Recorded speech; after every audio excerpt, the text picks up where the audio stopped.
It's a life, we live it this way. Together we play, we are IMA. From the beginning till the end of this day, we move and we sway, together we stay. We'll take your hand and help you through the mistakes. Whatever it takes, we'll find a brand new place. We'll join our hand in hands and then we'll fly till the end of the time, till our worries will die. We'll do it our way, the IMA way. IMA.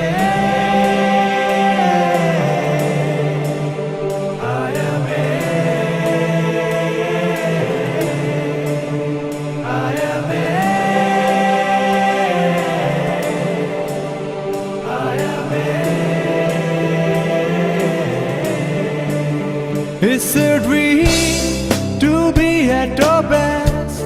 We fight on our own with no room for rest.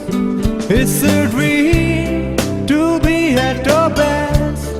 We fight on our own with no room for rest. And it's a legacy that we want to leave. Make them all believe there will be no grave.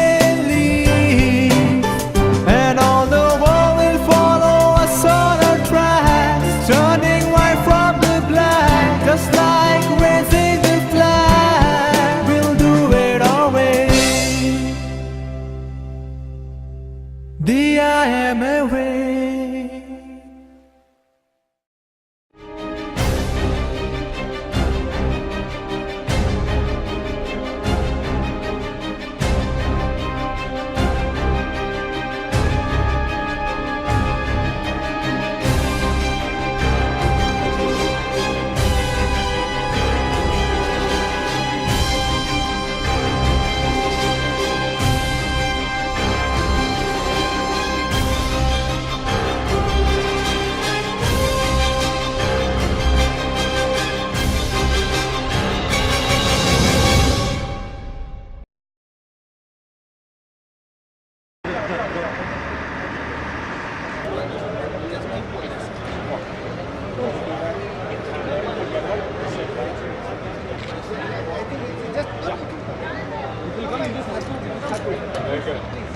It's okay.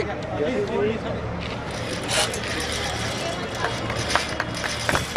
a problem.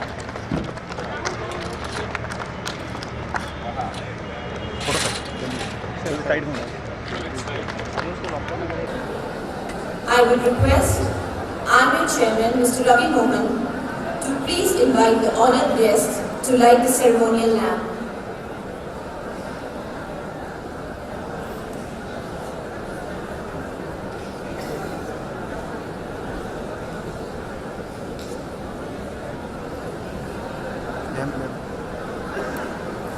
Students, let's be a part of this ceremony.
Thank you, gentlemen.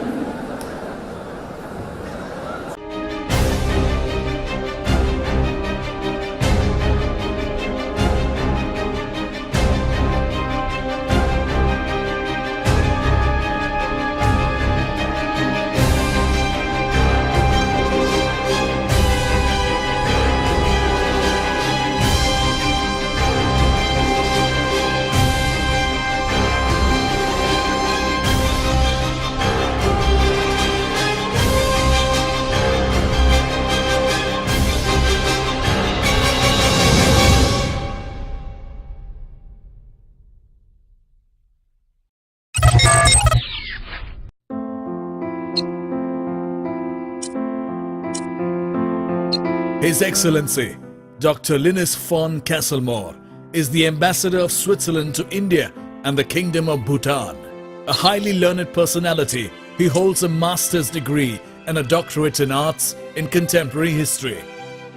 He entered the diplomatic services in the Federal Department of Foreign Affairs in 1990 and since then has held several diplomatic positions in places like Budapest, Geneva, Bern, Canberra and Brussels.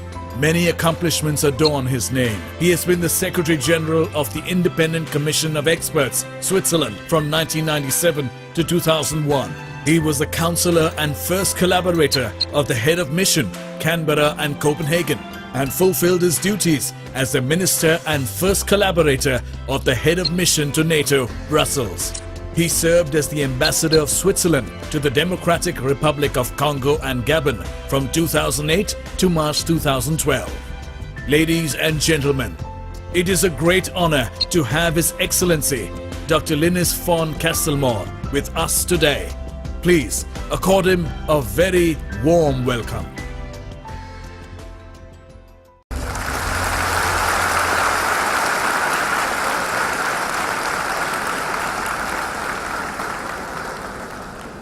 Your Excellency, we welcome you to the IMA International Management Conclave.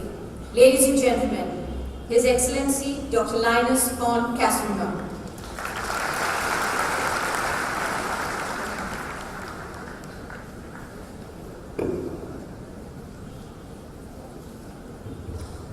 Dear Mr. President, Shamil Dev, dear Rabbi Mohan, dear Master of Ceremony, Kavita Saloja, dear IMA members, dear entrepreneurs and students, ladies and gentlemen, dear friends. It is an immense pleasure for me to be here today and to address such a distinguished and such a numerous audience of entrepreneurs and students. I would like to thank the organizer of the IMA International Conclave for the invitation to speak on IMA's 50th anniversary.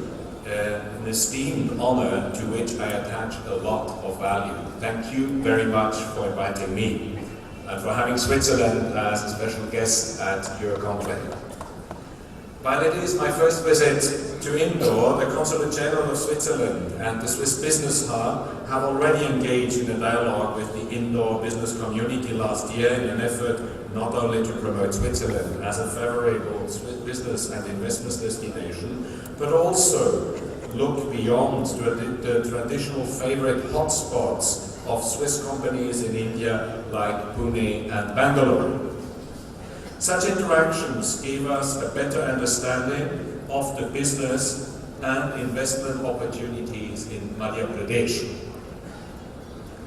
The purpose of my visit is, however, not only to reach out to the local business community, but also to explore the rich cultural heritage and natural beauty of Madhya Pradesh, a state that is probably not yet getting the attention it deserves. Looking at the students in the audience, and there are so many of them, my mind goes back to my own student days more than 2 decades ago, and to all the changes between those times and today. The world has changed, India has changed, Switzerland has changed, Indore has changed. Since change, as they say, is the only constant in life, managing change is by far the biggest challenge we face in today's interconnected world. A world that has not yet become flat, as Thomas Friedman famously put it, but gives more and more an impression of a global village. I would like to start my speech by providing you with a nutshell overview of the Swiss-Indian trade and investment relations and outline select competitive advantages that Switzerland offers as an investment destination for fast-emerging Indian companies in their quest to go global. In addition, and in line with the topic of this management conclave, I would like to emphasize on the phenomenon of globalization and outline how Switzerland is dealing with its challenges and opportunities. I will conclude with considerations on the importance of innovation as a crucial driver for growth and enhance competitiveness of both developed and emerging economies. Ladies and gentlemen, it might come as a surprise to you, but Switzerland was actually the very first country in the world to conclude a friendship treaty with independent India in 1948. Initiated by India's first Prime Minister Nehru, it defined the fundamentals on which our bilateral relations are built and which are still valid today, namely friendship and mutual respect, mutual benefit and equality, and of course working together in many political but also economic fields. Since then, Switzerland and India have concluded numerous bilateral agreements, such as the Double Taxation Avoidance Agreement, the Social Security Agreement, and the Investment Promotion and Protection Agreement. And we have, along with the EFTA states, Norway, Iceland and Liechtenstein, progressed even a step further by launching negotiations on a broad-based trade and investment agreement with India, which will eventually mitigate tariff barriers and improve market access for goods and services, as well as the overall framework condition for businesses on both sides. Speaking about relations between Switzerland and India involves comparisons between a small alpine nation and an 80 times larger subcontinent in terms of size and a 150 times larger country in terms of population. In economic terms, however, India is only about 3 times bigger than Switzerland. Switzerland and India are both democracies. Both nations know how to argue to convince and to be convinced by better arguments. Both nations, Switzerland and India, are traders by historical tradition, and in both countries, family businesses are the backbone of the economy. Such similarities, ladies and gentlemen, build common ground to facilitate communications and simplify negotiations. And all this creates opportunity for doing business. But it's not only the similarity that creates opportunities. To benefit from market opportunities, it's equally important to understand cultural, social, political, and other differences. For a successful penetration of the price-sensitive Indian market, innovative Swiss technologies have to be combined with Indian cost competitiveness, so as to offer affordable solutions also at the lowest strata of the demographic pyramid. Switzerland is one of India's most important trade partners. Since the opening of the Indian economy in the 90s, the bilateral trade volume has increased multiple times and exceeded $4 billion in 2011. While total Swiss exports grew in 2012, it is true that Swiss exports to India have suffered a bit at minus 10% in 2012. This does not really come as a surprise to me, considering the global economic environment, the relatively lackluster Indian growth, and the enormous challenges Swiss exporters have been facing in the last 2 years to an overvalued Swiss franc. However, in view of the huge potential of the Indian market and the still remarkable competitiveness of the Swiss economy, I'm convinced that the current downturn will prove to be a temporary hiccup and that our exports to India will resume the growth path of the recent past very soon. On a positive note, I can say that the exports from India to Switzerland have increased in 2012 by 20%. So I think this is very good news for Indian exporters and Indian enterprises. Switzerland is also one of the most important investors in India. 200 subsidiaries and joint ventures of Swiss companies and more than 66,000 created jobs provide evidence of both the importance of Switzerland as an investor in India and the importance of the Indian market to Swiss enterprises. Many Swiss companies have realized that a successful market entry requires a direct presence close to their end customers. For this reason, Swiss companies will continue to invest and create additional jobs in India in an effort to mitigate the consequences of the strong overvalued Swiss franc and to ensure competitiveness in the price-sensitive Indian market, a market which offers promising growth opportunities even in challenging times of an insecure global environment. Thus, investments by Swiss companies are driven by both cost saving and market consideration, but mainly aim at tapping the full potential of the promising growth opportunity that India offers as an emerging economy. India, on the other hand, has emerged as an important global investor as well, ranking in 2011 for the first time among the top 20 global sources for outbound investment. Switzerland is proud to be one of the preferred gateways to the European market for close to 100 Indian companies, and I'm pleased that Switzerland regularly ranks among India's top 5 European investment destinations. What are the reasons for Indian entrepreneurs to invest in Switzerland? What are the main drivers? And what does Switzerland offer in terms of investment climate and business environment? At the onset, let me be very clear. Switzerland is neither a tax haven nor an offshore destination. Switzerland has concluded more than 80 double taxation avoidance agreements, and the recently revised double taxation avoidance agreement with India provides for full-fledged information exchange in the case of both tax fraud and tax evasion. Thus, Switzerland is fully compliant with the latest OECD standards, and the reason for the growing number of investments from India to Switzerland has nothing to do with issues related to tax evasion.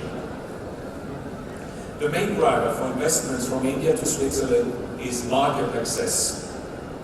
Switzerland has a comparatively small home market and is not a member of the European Union, but has, through various bilateral treaties, full access to the European market. And the European market, with more than 500 million consumers, ladies and gentlemen, offers for Indian companies attractive margins of growth and opportunities. By choosing Switzerland as a gateway to the European market, Indian companies take advantage of Switzerland's competitiveness, which has been rated by the World Economic Forum for the 4th consecutive year as the most competitive economy in the world. In addition, Indian investments to Switzerland are often driven by the aim to strengthen investors' technological capabilities, innovation capacities, and product portfolio. Often there is also a brand aspect that is important. Indian companies buying, for instance, very well-known Swiss brands in order to get a better opportunity to penetrate in the world markets. Let me briefly elaborate on Switzerland's competitive advantages.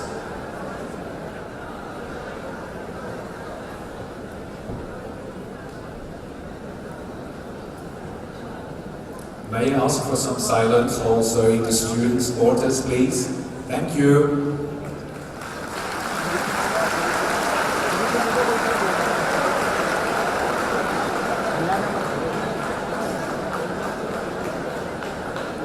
Let me briefly elaborate on Switzerland's competitive advantages. Situated at the crossroads of Europe and fully integrated into the European market, Switzerland has one of the most liberal and business-friendly environments, with an outstanding capacity for innovation, world-class education and research and development institutions, a highly qualified labor force, flexible labor law, a developed financial center, an excellent transportation infrastructure, a high quality of living, and last but not least, competitive tax rates.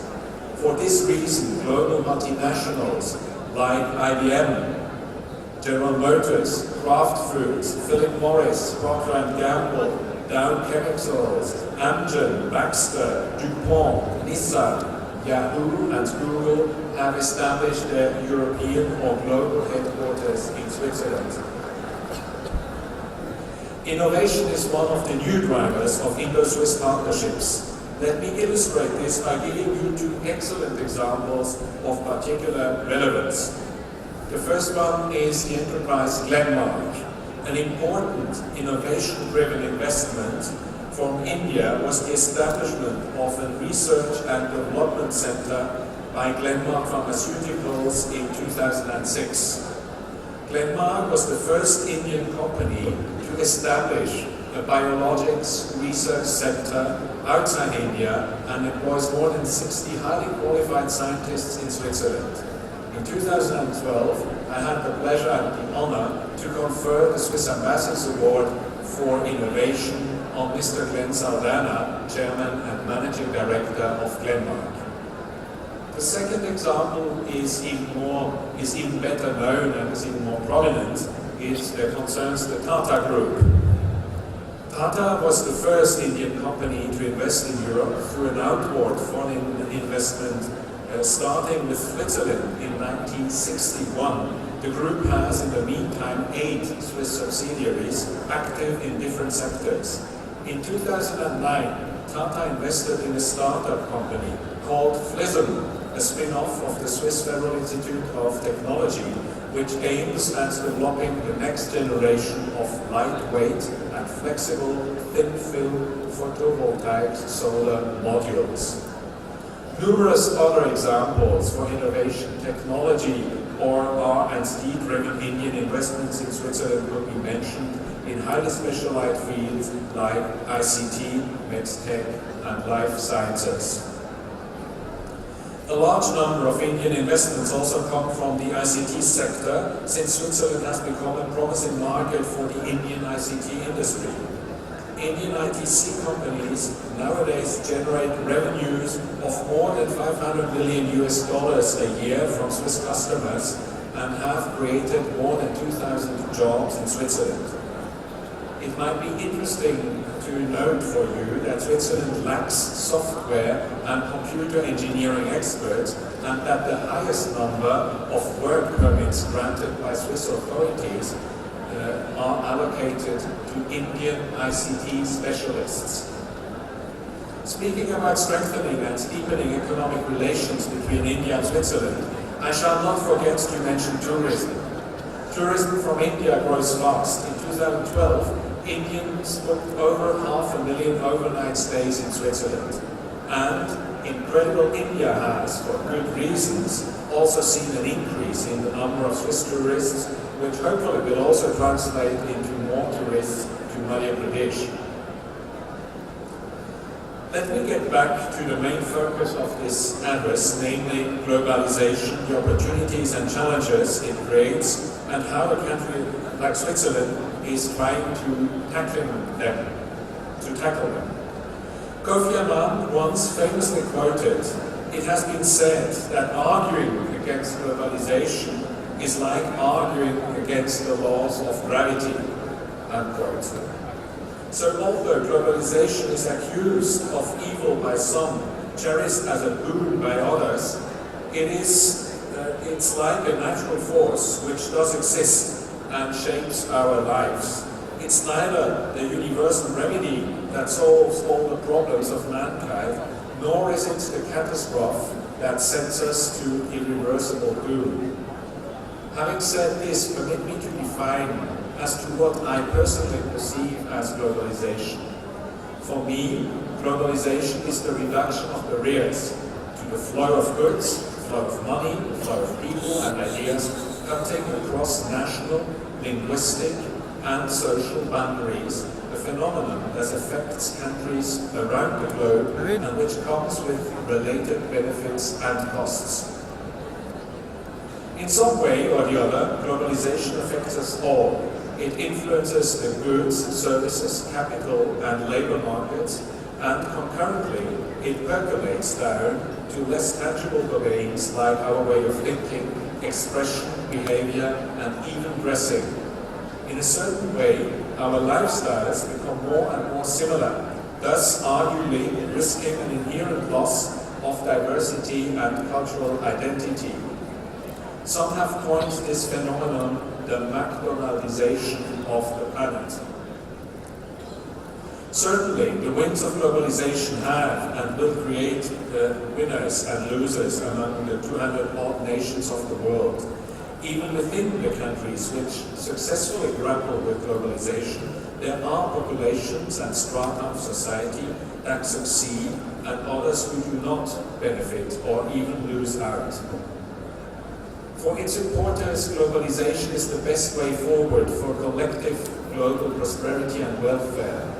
For its critics, on the other hand, globalization is an unmitigated evil that exploits the poor and weak, destroys traditional livelihoods, accentuates inequalities within and across nations, leads to environmental degradation, undermines the sovereignty of the nation-state, and benefits mainly to global, profits-driven multinational corporations.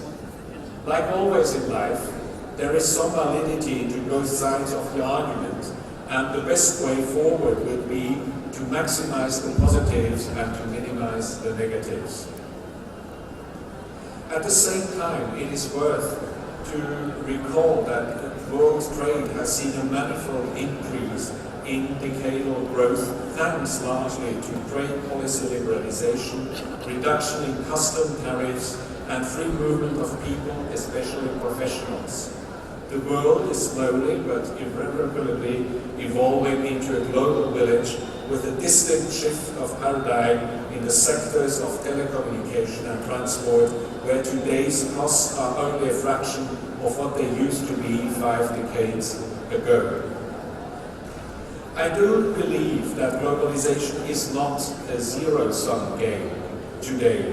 No one can simply win or prosper to the detriment of the other. Globalization has always been an important driver of growth, creating a good deal of prosperity all around the world. Therefore, without appearing dogmatic, I would certainly like to believe that globalization has created many more winners than losers since 1950. I would not like to dwell here on the history of globalization and its different waves. However, until the year 2000, globalization was predominantly spearheaded by Europe and North America, who almost exclusively benefited from it, but the center of gravity has changed ever since. As developed and mature economies like the European Union, North America and Japan stagger and stumble from financial or economic crisis to debt or budget crisis, the BRIC countries are slowly but surely emerging as centers of growth.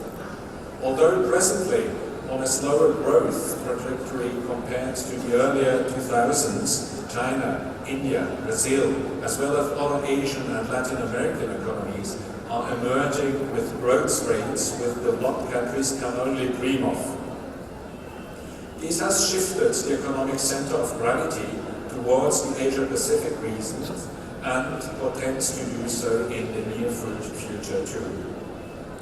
China is today the world's workshop, increasingly producing more technologically sophisticated products. India, on the other hand, offers services on a large scale and is the powerhouse when it comes to IT solutions, call and accounting centers, as well as other professional back office services. In fact, what Intergovernmental Development Cooperation, or AID, never managed to accomplish, this particular new wave of globalization is doing. Since 1995, more than 1 billion people ascended to middle-class levels, working and making a decent living, being able to afford comfortable housing, send their children to school, benefit from healthcare services and travel. This spectacular evolution has for the most part also come about in China, India and other Asian countries. However, this does not stop here. As per estimates, every year approximately 70 million people This is roughly the population of Madhya Pradesh making out of poverty into the middle class with an annual income that corresponds to a purchasing power between 6,000 and 12,000 US dollars. This is indeed spectacular. But as mentioned before, there are obviously always losers, and so there are still hundreds of millions of people living below the poverty line.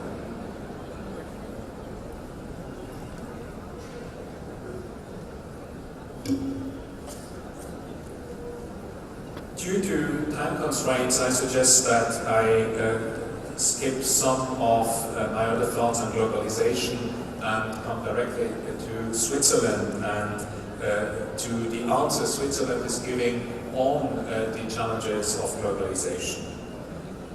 How is Switzerland ensuring competitiveness? How did Switzerland foster an innovation-friendly business environment? And why was Switzerland's economy less affected by the recent economic crisis? Let me outline some of our innovation-driven strategies. Until recently, the theory that geography is destiny prevailed. Switzerland and India are now shining example that this is no longer the case. Due to the lack of significant natural resources except for water, Switzerland realized at an early stage, and has even proven practically, that any country can advance and increase its competitiveness by focused investments in talent and R&D. Continuous innovation and a highly trained workforce represents the most important capital for a country like Switzerland. As for India, the latest sweep of IT-enabled globalization provides evidence that geography is becoming more and more irrelevant. No longer is a country's destiny tied down to its geographical location or physical resources in today's internet-dominated era of instant connectivity, easy communication, and flow of information. There are several factors that make Switzerland stand out among industrialized countries. First, Switzerland started early. Its emphasis on research and innovation has a long history. As early as in the 19th century, far-sighted Swiss industrialists focused on innovation and technical excellence. Having a small domestic market, they realized that they could not compete with other countries on mass production, but had to look for high quality and high value added products based on research and innovation. Second, in a liberal economy like Switzerland, private R&D spending is very high, with approximately 18 billion US dollars per annum, which means 3% of our GDP goes to R&D. Third, Switzerland has some outstanding university. With a population of 8 million, it has several top universities, among which the Federal Institutes of Technology in Zurich and Lausanne are regularly considered the best outside the US and UK, according to the Times Higher Education World University Ranking. And fourth, and this seems important to me, I would also emphasize on what I call the human factor. Switzerland, being a small country with no colonial past, has always been a safe haven to foreigners from Europe and all over the world. At the same time, Switzerland has benefited a lot in economic terms of the granted hospitality. Many internationally well-known enterprises like Nestle, ABB or Oerlikon have been founded by foreigners migrating to Switzerland because of its politically liberal and business-friendly environment. Over the centuries, Switzerland has always attracted an intelligent, skilled migrant population of professionals and entrepreneurs and has succeeded in making them feel at home. This continues even today. Happily, it is also increasingly the case with Indian professionals.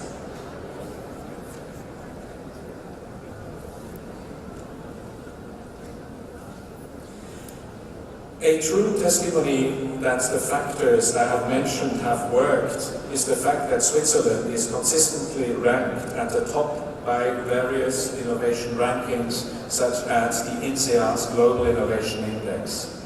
INSEAD's analysis shows that Switzerland has not only one of the most enabling environments for innovation, but also one of the highest outputs in terms of achievements in innovation.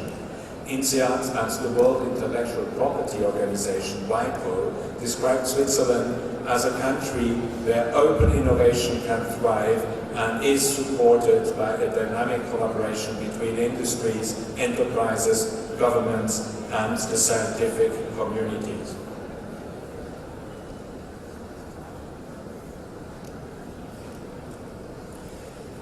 It is, after all, in the rather political domain where some risk and some challenges are located for Switzerland and for the evolution of the Swiss prosperity. The economy and the financial system in Switzerland are modern and adjusted to the challenges of globalization. The political structure and the mentality are not and remain governed by a thinking of the past. I think some of these would also be true in respect to India. I'm therefore convinced that Switzerland's success in the 21st century will depend on a political and mental redesign. But I'm even more convinced that Switzerland has the strength and ability to reinvent itself, partly thanks to the diversity which is to a great extent also derived from its large and well-educated immigrant population that accounts for 20% of its population and has made Switzerland what it is today. Ladies and gentlemen, let me conclude with a positive example for globalization and innovation. It is the story of a Swiss company with business activities in Madhya Pradesh. IMA AG was established in 1991 in Switzerland to sell fashionable fair trade textiles made from organic cotton. Concurrently, in 1991, Remedy AG also established an Indian subsidiary, a sourcing company under the name of BioRe India Limited in Kasaragod in Madhya Pradesh, with the objective to improve the livelihood of small farmers through sourcing of organic cotton. BioRe India works together with 5,500 people strong farming community in Madhya Pradesh to procure certified organic cotton from individual farmers by paying them a premium to the market price. In addition, a BioRe Foundation was established with the setup of a training center for organic and biodynamic agriculture and various social projects in the field of education, mobile health care, women empowerment and CO2 reduction were rolled out in Madhya Pradesh. In its small way, this example already encapsulates the globalization and innovative Swiss idea happening right in your backyard. This example also provides ample evidence that globalization offers immense opportunities. Ladies and gentlemen, undoubtedly the capability to innovate and to bring innovation successfully to a market will be crucial determinant of the global competitiveness of nations over the coming decade. There is growing awareness among policymakers that innovation is the main driver for economic progress and well-being. Coming back to the Conclave's main topic of transforming leadership, the importance of innovation has been reinforced by globalization, and implementing reforms to foster innovation requires exceptional leadership and excellent governance. To conclude, I would like to warmly welcome you to Switzerland and encourage you to connect with our diplomatic representations in Delhi, Mumbai and Bangalore, who will be happy to support you. Thank you very much for your kind attention and a big success for your conference.